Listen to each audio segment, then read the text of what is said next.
हाय। कैसे हो बाबू? देखिए, आज मैं आपको बहुत ही इम्पोर्टेंट चैप्टर लेकर के आपके सामने हाजिर हूँ। आज का जो हमारा चैप्टर है, आज का जो हमारा टॉपिक है वो है subject verb agreement. Subject verb agreement, या फिर आप इसको ये भी कह सकते हैं, इसको हम दूसरे नाम से जानते हैं सब्जेक्ट वर्ब कॉन्कर्ड, या फिर हम इसको तीसरे नाम से भी जानते हैं सिंटेक्स। ये जो चैप्टर है ये किसी भी स्टूडेंट के लिए बहुत ही इंपॉर्टेंट है। चाहे आप किसी भी तरह के कॉम्पिटिटिव एग्जामिनेशंस की तैयारी करते हो, चाहे आप एसएससी की तैयारी कर रहे हो या बैंकिंग की तैयारी कर रहे हो या किसी भी फील्ड में, या अगर आप बिहार बोर्ड की तैयारी कर रहे हो, आपका इस साल आईएएससी का एग्जामिनेशन है, तो उसमें अगर आप किसी भी तरह का अगर आप तैयार, तो उसमें यह चैप्टर बहुत ही इम्पॉर्टेंट है। देखिए, अगर आप ध्यान से इस वीडियो को देखिएगा, ध्यान से समझने की कोशिश कीजिएगा, तो मैं गारंटी देता हूं कि आपको मैं एक एक लाइन ठीक से समझा दूंगा और आपको फिर ज़िंदगी में किसी तरह की कोई प्रॉब्लम नहीं होगी। आपको जहां दिक्कत होगी आप वहां पर एक बार कमेंट बॉक्स में मैसेज कर दीजिएगा कि यहाँ मुझे दिक्कत हुआ, मैं आपको उसमें भी आंसर दे सकता हूँ। अब देखिए, ये जो हमारा चैप्टर है सब्जेक्ट वर्ब एग्रीमेंट, ये हर किसी के लिए इम्पॉर्टेंट है। अगर आप चाहते हैं कि मुझे अच्छी अंग्रेज़ी आए, मैं शुद्ध अंग्रेज़ी बोल पाऊँ या फिर मैं शुद्ध अंग्रेज़ी लिख पाऊँ, तो भी आपके लिए इम्पॉर्टेंट है, क्योंकि ये हमको नियम सिखाता है, ये हमारे राइटिंग में, ये हमारी स्पीकिंग में शुद्धता लाता है, एक्यूरेसी लाता है। जब हम इसको ढंग से पढ़ते हैं, ढंग से समझते हैं, तो हमें बहुत तरह की प्रॉब्लम्स जो होती हैं उसको हम फेस कर लेते हैं और हमें कोई दिक्कत नहीं होती है। तो देखो बाबू, सब्जेक्ट वर्ब एग्रीमेंट, नाम से ही आपको पता चल गया होगा कि इस चैप्टर का मतलब क्या है। Subject verb agreement, subject verb agreement का मतलब ये हुआ कि किसी भी सेंटेंस में, कोई भी आप सेंटेंस जब यूज़ करते हैं तो उसमें सब्जेक्ट के साथ एक वर्ब आता है, तो आप सब्जेक्ट के साथ जो वर्ब लगाते हैं उसके बीच में एग्रीमेंट होगा। यानी सब्जेक्ट हमारा सिंगुलर होगा तो वर्ब भी सिंगुलर होगा, सब्जेक्ट हमारा प्लूरल होगा तो वर्ब भी प्लूरल होगा, या फिर कुछ ऐसे जगह मिलेंगे जहां पर आपको लगेगा कि यहाँ पे सब्जेक्ट सिंगुलर है फिर भी प्लूरल वर्ब का यूज़ हो रहा है। तो इसमें आपको ये दिखाया जाएगा कि आपका जो सब्जेक्ट होगा उस सब्जेक्ट के अनुसार आप उसके साथ कौन सी क्रिया का यूज़ करेंगे, कौन से वर्ब का यूज़ करेंगे, ये आपको इसमें बताया जाएगा।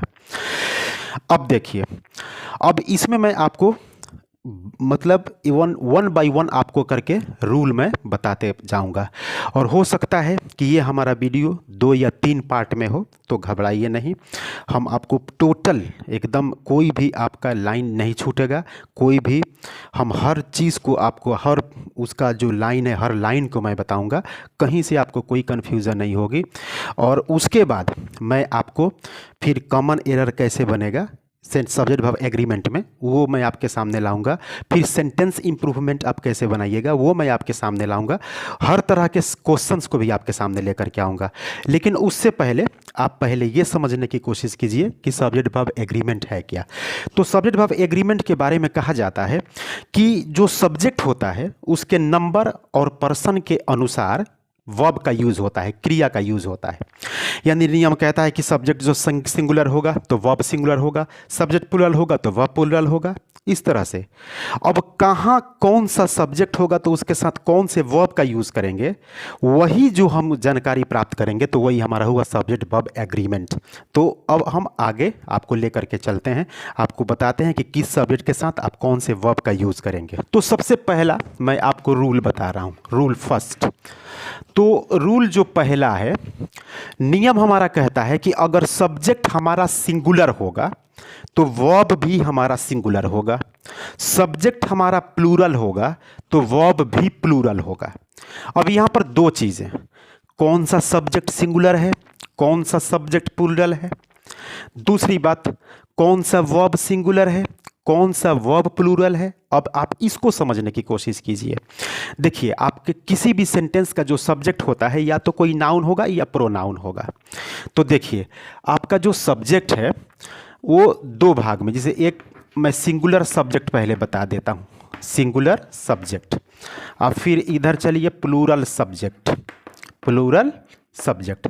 तो सिंगुलर सब्जेक्ट में प्रोनाउन में आपका आई होगा, सिंगुलर सब्जेक्ट में आपका ही होगा, शी होगा, इट होगा, किसी भी एक व्यक्ति का नाम होगा, किसी भी एक व्यक्ति का नाम होगा। प्रॉपर नाउन भी हो सकता है, कॉमन नाउन भी आ सकता है। कोई भी एक लड़का, जैसे द बॉय, चाहे अ बॉय, आप कुछ भी कर सकते हैं। द गर्ल या अ गर्ल, आप कुछ भी कर सकते हैं। तो ये आपका सब्जेक्ट जो हुआ ये सिंगुलर हुआ। कुछ आपके सब्जेक्ट्स प्लूरल होते हैं। जैसे देखिए आपके प्लूरल में आपको यू आ गया। हालांकि देखिए यू जो है वो सिंगुलर प्लूरल दोनों में माना जाता है।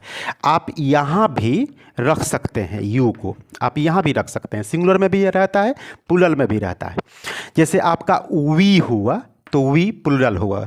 जैसे आपका दे हुआ तो दे प्लूरल हुआ। अगर एक से अधिक नाम आ जाएगा, जैसे यहाँ पर मोहन है, अगर दो नाम आ गया मोहन एंड सोहन, तो ये भी आपका प्लूरल हो गया। अगर यहाँ पे बॉयज़ आ गया तो प्लूरल हो गया, गर्ल्स आ गया तो प्लूरल हो गया, ये चीज़ हो गया। तो ये आपके सिंगुलर सब्जेक्ट्स हो गए, ये आपके प्लूरल सब्जेक्ट्स हो गए। इसमें एक चीज़ कॉमन आपको देखने को मिला, यू, यानी यू सिंगुलर भी होता है और यू प्लूरल भी होता है। हम इस पर चर्चा करेंगे बहुत अच्छे तरह से। आप आगे इस बात को बढ़ाइए और आगे मैं आपको बताऊंगा इसके बारे में। अब देखिए, अब आपके सामने ये दिखाई दे दिया कि ये सब्जेक्ट सिंगुलर है और ये सब्जेक्ट प्लूरल है। अब देखिए, अब हम आपको कुछ सिंगुलर वर्ब्स की बात बताते हैं और प्लूरल वर्ब्स की बात बताते हैं। जैसे देखिए सिंगुलर वर्ब, यहाँ पर सिंगुलर वर्ब, फिर यहाँ पर हम आपको ले चलते हैं प्लूरल वर्ब। अब आपके सामने दो तरह के वर्ब्स आएंगे, एक एक्सिलरी वर्ब आएगा और एक मेन वर्ब आएगा। तो दोनों में देख लीजिए, जैसे एक्सिलरी वर्ब पढ़ेंगे तो इज, ये सिंगुलर है, इज क्या है, सिंगुलर है। वॉज, ये सिंगुलर है। हैज़, ये सिंगुलर है। उसी तरह से आप डज, ये सिंगुलर है, यानी is, was, has, does. Am, am भी सिंगुलर है, एम भी सिंगुलर वर्ब माना जाता है। जैसे डीड आता है या फिर आपको हैड आता है तो वो दोनों होता है, सिंगुलर में भी होता है, प्लूरल में भी होता है। तो ये आपको सिंगुलर वर्ब हुआ, am, is, was, has, does, ये।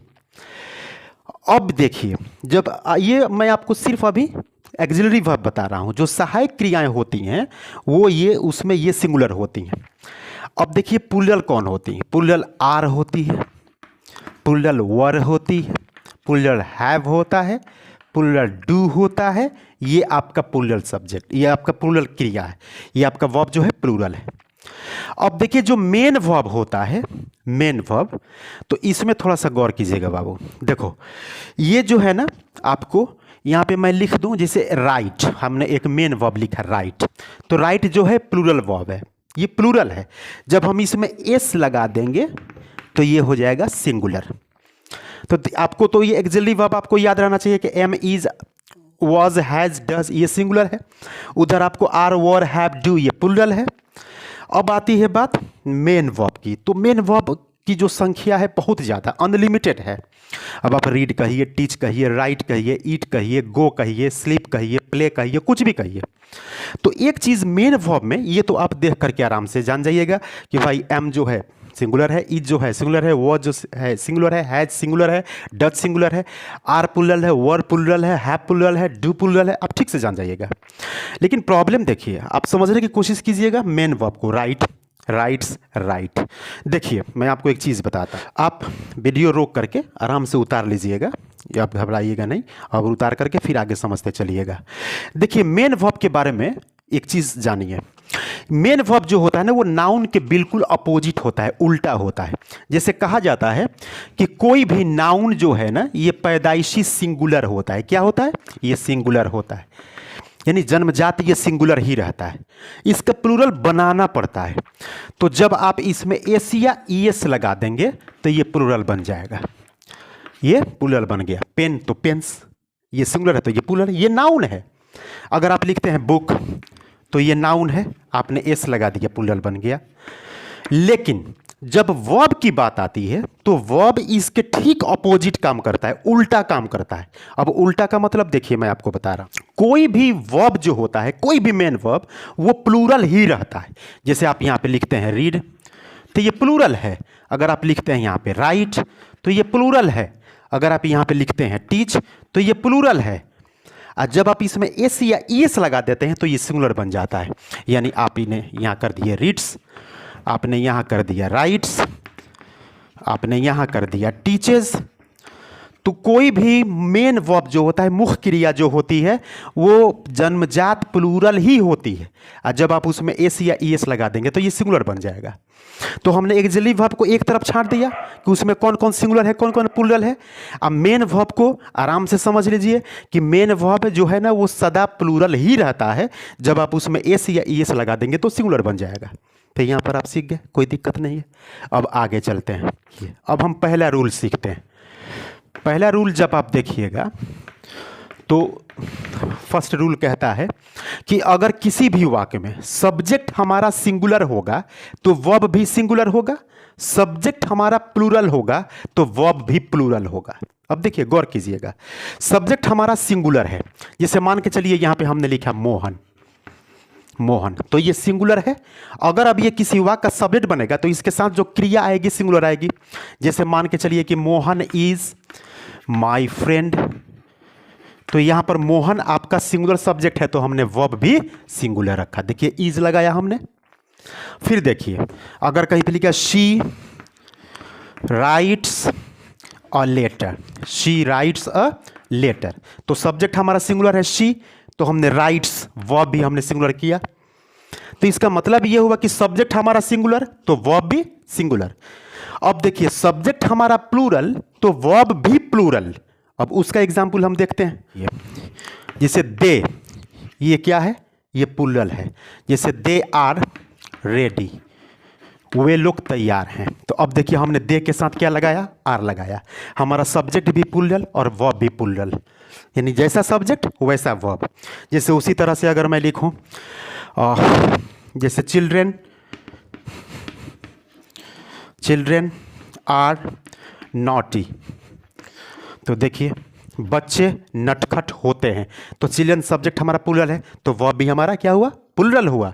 उसी तरह से आप देखें जैसे वी रीड इंग्लिश, हम लोग अंग्रेजी पढ़ते हैं तो सब्जेक्ट हमारा वी है प्लूरल तो वर्ब भी हमारा रीड प्लूरल। हमने अभी आपको बताया कि जो मेन वर्ब होता है वो ऑलरेडी प्लूरल होता है, जब आप उसमें एस या ईस लगा देंगे तब जाके सिंगुलर बनेगा, तो उसमें कोई दिक्कत नहीं होनी चाहिए। तो सब्जेक्ट हमारा सिंगुलर तो वर्ब भी सिंगुलर, सब्जेक्ट हमारा प्लूरल तो वर्ब भी प्लूरल। अब देखिए बाबू, अब अगर इतना ही होता कि भाई सब्जेक्ट सिंगुलर रहेगा तो वर्ब भी सिंगुलर रहेगा, सब्जेक्ट प्लूरल रहेगा तो वर्ब भी प्लूरल रहेगा, तो ये तो बड़ी आसान था। लेकिन अब इसमें थोड़ा सा कुछ कन्फ्यूजन्स हैं। अब आगे हम आपको कुछ एक्सेप्शन बताएंगे जिस पर आपको गौर करना है, जो थोड़ा सा रूल को फॉलो नहीं करेगा, और उसको क्यों नहीं करेगा ये देखेंगे, और कौन नहीं करेगा ये भी देखेंगे। तो अब आप अपने दिमाग में ये सेट कर लीजिए पहला रूल कि सब्जेक्ट हमारा सिंगुलर होगा तो वर्ब भी हमारा सिंगुलर होगा, अगर सब्जेक्ट हमारा प्लूरल होगा तो वर्ब भी प्लूरल होगा, ये फिक्स है। अब चलिए, अब मैं आपको बताता हूँ नोट। जहाँ भी मैं नोट लिखूं वहाँ पर आप ध्यान दीजिएगा। अब इस नोट में मैं आपको एक चीज़ बताने जा रहा हूँ जिस पर गौर कीजिएगा। सबसे पहले मैं आपको नोट में हम सबसे पहले आई का बात करेंगे। मैं देखो बाबू, आई जो है ना वो सिंगुलर सब्जेक्ट है, तो सिंगुलर सब्जेक्ट है तो कुछ जगह पर ये सिंगुलर वर्ब लेता है और कुछ जगह पर प्लूरल वर्ब लेता है। अब कहाँ सिंगुलर लेता है कहाँ प्लूरल लेता है इसको आप सोचिए। देखिए इसको आप नंबर ए मान लीजिए नोट में एक्सेप्शन में। तो जैसे देखिए यहाँ पे लिखा है कि आई एम रेडी, मैं तैयार हूँ, तो यहाँ पर आई जो है सिंगुलर है तो हम वर्ब एम भी सिंगुलर का ही यूज़ कर दिए, कोई दिक्कत नहीं हुआ। जैसे आई वॉज रेडी, मैं तैयार था, तो देखिए आई के साथ हमने सिंगुलर वॉज का यूज किया। अब मात्र दो ही जगह आई के साथ सिंगुलर वर्ब का यूज होगा, यानी एम और वॉज। अब बाकी जहां भी आई आएगा उस सिंगुलर सब्जेक्ट है, नाउन प्रोनाउन आपका सिंगुलर है लेकिन उसके साथ वर्ब प्लूरल होगा। इस दो को छोड़ दीजिए, अब इस दो के बाद हम आपको बताते हैं। अब इसके अलावा जहां भी आएगा उसके साथ प्लूरल वर्ब आएगा। जैसे आई हैव अ पेन, मेरे पास एक कलम है, तो हैव, आई के साथ हैव, सब्जेक्ट सिंगुलर आई, लेकिन प्लूरल हो गया हैव, हैव प्लूरल है। उसी तरह से I read English, I read English, मैं अंग्रेजी पढ़ता हूँ। देखिए रीड प्लूरल वर्ब हो गया। तो अपने दिमाग में ये सेट कर लेना है कि दो जगह यानी एम और वाज, मात्र दो ही जगह आई जो है सिंगुलर वर्ब लेगा। उसके बाद कहीं भी आएगा तो वर्ब प्लूरल लेगा, हैव लेगा, डू लेगा, रीड लेगा, राइट लेगा, टीच लेगा, यानी प्लूरल ही वर्ब लेगा, सिंगुलर। अब नोट का हमने पहला पॉइंट आपको ए पॉइंट बताया यानी आई। अब मैं दूसरा पॉइंट आपको बताता हूँ। अब दूसरा पॉइंट आप देखिए, बी मान लीजिए इसको, यू। देखो बाबू, यू जो है, यू सिंगुलर है भी है और प्लूरल भी है। यू का अर्थ होता है तुम, और उसी यू का अर्थ होता है तुम लोग। यू का अर्थ होता है आप, उसी यू का अर्थ होता है आप लोग। तो ये हमारा जो, जब ये यू सब्जेक्ट बनेगा, जो ये यू प्रोनाउन है, ये हर कंडीशन में, यानी ये सिंगुलर भी है और प्लूरल भी है। ये एक व्यक्ति के लिए भी यूज किया जा सकता है, एक से अधिक के लिए भी। जैसे मान के, जैसे यू आर माई फ्रेंड, तुम मेरे दोस्त हो, यू आर माई फ्रेंड्स, तुम लोग मेरे दोस्त हो। तो इसी का अर्थ तुम भी हुआ और इसी का अर्थ तुम लोग भी हुआ, यानी यही सिंगुलर यही प्लूरल। लेकिन ये दोनों ही कंडीशन में वर्ब प्लूरल ही लेगा, ये सिंगुलर वर्ब कभी नहीं ले सकता। जब भी वर्ब लेगा तो प्लूरल लेगा। जैसे देखिए, यू आर माई फ्रेंड, तुम मेरे दोस्त हो, तो देखिए वर्ब आर लिया, मेन वर्ब भी लेगा तो प्लूरल लेगा। जैसे यू टीच मी, तुम मुझे पढ़ाते हो, तो टीच, यानी ये जो यू है वो सिंगुलर भी है प्लूरल भी है, लेकिन वर्ब हर कंडीशन में प्लूरल ही लेगा। आप इसके साथ किसी भी कंडीशन में इज का या भी नहीं, किसी भी सिंगुलर वर्ब का यूज नहीं कर सकते। तो मुझे नहीं लगता है कोई दिक्कत है। अब नोट का हम अगला पॉइंट देखते हैं। अभी हम आपको एक्सेप्शन में बता रहे हैं, पहले रूल के बाद से एक्सेप्शन में आपको बता रहा हूं। देखिए अब नोट का मैं सी बता रहा हूं। आप जब ऑप्टेटिव सेंटेंस पढ़ेंगे, हमारे सामने जैसे आप पढ़ेंगे तो आप 5 सेंटेंसेस पढ़ेंगे, assertive sentence, interrogative sentence, imperative sentence, optative sentence, exclamatory sentence, मैं इसको भी बताऊंगा आगे। तो जब ऑप्टेटिव सेंटेंस पढ़ेंगे आप, तो ऑप्टेटिव सेंटेंस में कोई भी सेंटेंस बनता है तो सब्जेक्ट चाहे कुछ भी हो, सब्जेक्ट सिंगुलर हो चाहे प्लूरल हो, हर कंडीशन में वर्ब प्लूरल ही होता है। जैसे आप कोई ऑप्टेटिव सेंटेंस लीजिए, जैसे God save the king, God save the king, ये चिन्ह देखिए, ये हो गया ऑप्टेटिव सेंटेंस, यानी जो ईश्वर है राजा की मदद करे। अब देखिए गॉड सिंगुलर है, सब्जेक्ट हमारा सिंगुलर है, लेकिन देखिए हमने सेव का यूज किया, V1 का यूज किया। अब V1 क्या है? प्लूरल है। तो यानी आप ऑप्टेटिव सेंटेंस में सब्जेक्ट आपका सिंगुलर हो चाहे प्लूरल हो, जैसे देखिए मे यू लीव लॉन्ग, आपकी उम्र लंबी हो। तो देखिए यहाँ पर सब्जेक्ट यू है तो लीव है। तो यानी आप सब्जेक्ट आप कोई भी रखें, आप सब्जेक्ट सिंगुलर रखें या प्लूरल रखें, कोई फर्क नहीं पड़ता, हर कंडीशन में आपका वर्ब प्लूरल ही होगा। आपका वर्ब क्या होगा? प्लूरल। तो मुझे नहीं लगता कि इसमें कोई दिक्कत हो। अब हम नोट यानी एक्सेप्शन का चौथा यानी डी हम आपको नंबर बता रहे हैं। अब देखिए डी में थोड़ा सा गौर कीजिएगा। एक वर्ड आता है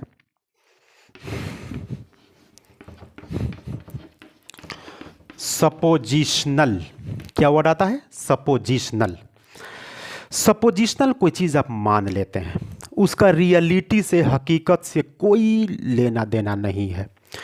आप उसको अनफुलफिल्ड विशेस भी कह सकते हैं, आप उसको हिंदी में कोरी कल्पना भी कह सकते हैं। कोरी कल्पना का मतलब कि ऐसी कल्पना या ऐसी इच्छा जो कभी आपकी पूरी नहीं हो सकती। तो अगर किसी सेंटेंस में, जैसे मैं आपको बता रहा हूं कि अगर किसी सेंटेंस में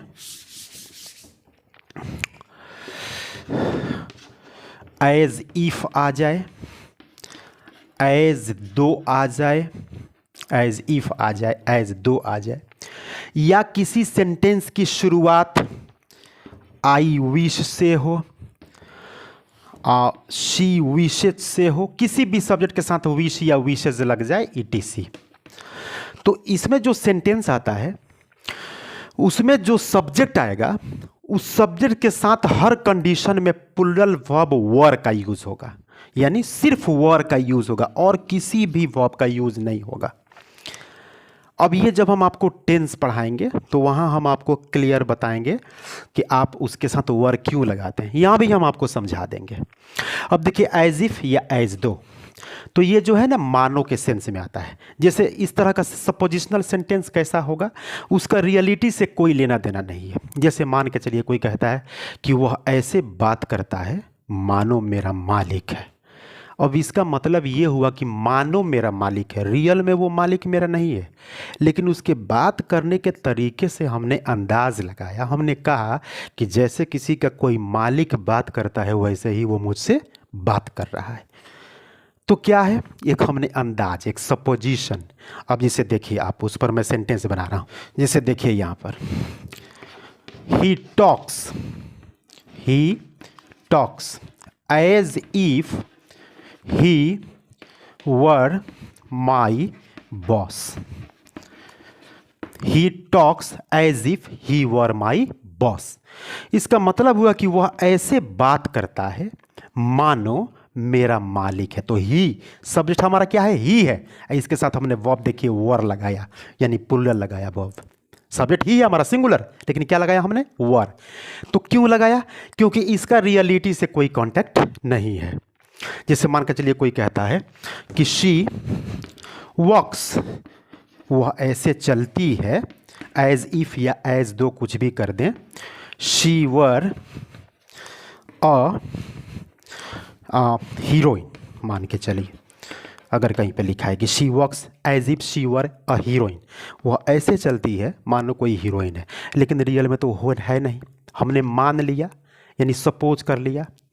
तो जब कोई सपोजिशनल सेंटेंस आए जिसमें एज इफ या एज दो लगा हो या इफ से शुरू हो, और उसमें आपको सेंटेंस पढ़ने से ऐसा लगता हो कि इसमें कहीं कोई रियलिटी नहीं है, जिसे आप इच्छा भी दिखाते हैं। अब इसे देखिए, आई विश, मेरी इच्छा है, शी वर माई वाइफ। अब यहाँ पर है कि मेरी इच्छा है कि वह मेरी वाइफ होती। अब यहाँ पर जो है ना, इसका रियलिटी से कोई लेना देना नहीं है। इच्छा अलग चीज़ है, कोई चीज़ होना पाना अलग चीज़ होता है। तो आपने सिर्फ इच्छा जताया, इच्छा दिखाया। इसमें प्रेजेंट टेंस में कंडीशनल सेंटेंस होते हैं, वो भी कोरी कल्पना होती है। जैसे देखिए यहाँ पे एक सेंटेंस है कि if I were a bird, if I were a bird I would fly in the sky. अब देखिए यहाँ पर ये sentence, if I were a bird I would fly in the sky. अगर मैं चिड़िया होता तो आकाश में उड़ता। अब if I were a bird, यानी हमने आई के साथ क्या लगाया, वर लगाया। अब वर का मतलब ये हुआ कि जो ये हमने इच्छा जताया या जो हमने शर्त रखा, जो हमने कल्पना किया, वो कहीं से भी सत्य नहीं हो सकता। कहीं से इसमें कोई रियलिटी, कोई सच्चाई नहीं है। If I were A bird, अगर मैं चिड़िया होता, I would fly in the sky. तो ये क्लियर दिखाई दे रहा है कि मैं कभी भी कोई चिड़िया ना बन सकता हूँ और ना मैं आकाश में उड़ सकता हूँ, ये क्लियर है। तो इसका मतलब ये हुआ कि जब आप सपोजिशनल सेंटेंस का यूज़ करते हैं या एक ऐसी कल्पना या इच्छा दिखाते हैं जो इच्छा कभी पूरी नहीं हो, तो वहाँ पर आप सब्जेक्ट आपका सिंगुलर ही क्यों ना हो, आप उसके साथ हमेशा वर ही लगाएंगे, आप दूसरा नहीं लगा सकते। तो मुझे नहीं लगता कि आपको कोई दिक्कत होगी। अब देखिए, अब आप दो मॉडल वर्ब लीजिए, मार्जिनल एक्सिलरी वर्ब लीजिए, नीड और डेयर। ये मार्जिनल एक्सिलरी वर्ब है। ये कौन वर्ब है, मार्जिनल एक्सिलरी वर्ब। जब आप वर्ब पढ़ते हैं तो वर्ब जो है वो तीन भाग में जाता है, जिसे दो भाग में जाता है, मेन वर्ब, एक्सिलरी वर्ब। तो एक्सिलरी वर्ब जो है ना वो तीन भाग में जाता है, एक प्राइमरी एक्सिलरी वर्ब जाता है, एक मॉडल एक्सिलरी वर्ब जाता है और एक मार्जिनल एक्सिलरी वर्ब जाता है। तो इसमें नीड और डेयर मार्जिनल में आता है। अब मार्जिनल का काम क्या है, ये दोनों काम करता है। ये मेन वर्ब का भी काम करता है और एक्सिलरी वर्ब का भी काम करता है, यानी मुख्य क्रिया का भी काम करता है और सहायक क्रिया का भी काम करता है। अब देखिए, मैं उसी एक्सेप्शन में इसको भी मैं बता रहा हूँ। जब ये किसी सेंटेंस में मुख्य क्रिया का काम करेगा जब ये किसी भी सेंटेंस में मुख्य क्रिया का काम करेगा तो सब्जेक्ट सिंगुलर होगा तो ये भी सिंगुलर होगा, सब्जेक्ट प्लूरल होगा तो ये भी प्लूरल होगा। जैसे she dares to face difficulties. अब देखिए, she dares to face difficulties, उसके अंदर परेशानियों का सामना करने की ताकत है, उसके अंदर साहस है कि वो परेशानियों का सामना कर सकती है। तो देखिए यहाँ पर डेयर्स हमने यूज़ किया, यानी सब्जेक्ट हमारा सिंगुलर है तो हमने क्या लगाया, डेयर्स लगाया। क्यों? तो वर्ब भी सिंगुलर। हमने कहा कि अब यहाँ पर इसलिए डेयर्स किया कि यहाँ पर मेन वर्ब के रूप में हमने डेयर का यूज़ किया। जैसे और एग्जाम्पल देखिए, ही नीड्स अ बुक, उसे एक किताब की ज़रूरत है। अब यहाँ पर नीड हमने मेन वर्ब के रूप में यूज़ किया, यानी सब्जेक्ट हमारा ही है तो हमारा सब्जेक्ट सिंगुलर तो वर्ब भी सिंगुलर, यहाँ ही सब्जेक्ट सिंगुलर तो नीड्स भी सिंगुलर। जैसे आप ही के जगह पर आप दे भी कर सकते हैं, जैसे दे नीड बुक्स, उन लोगों को किताबों की ज़रूरत है। देखिए सब्जेक्ट हमारा दे प्लूरल है तो नीड भी हमारा वर्ब प्लूरल है, तो कोई दिक्कत नहीं है। यानी सब्जेक्ट के ऊपर डिपेंड करता है। जब ये नीड और डेयर किसी सेंटेंस में मुख्य क्रिया का काम करेगा तो आप वहाँ पर सब्जेक्ट के अनुसार उसको यूज़ कीजिएगा। सब्जेक्ट सिंगुलर होगा रहेगा तो डेयर भी या नीड भी सिंगुलर रहेगा, सब्जेक्ट प्लूरल रहेगा तो डेयर और नीड भी प्लूरल रहेगा।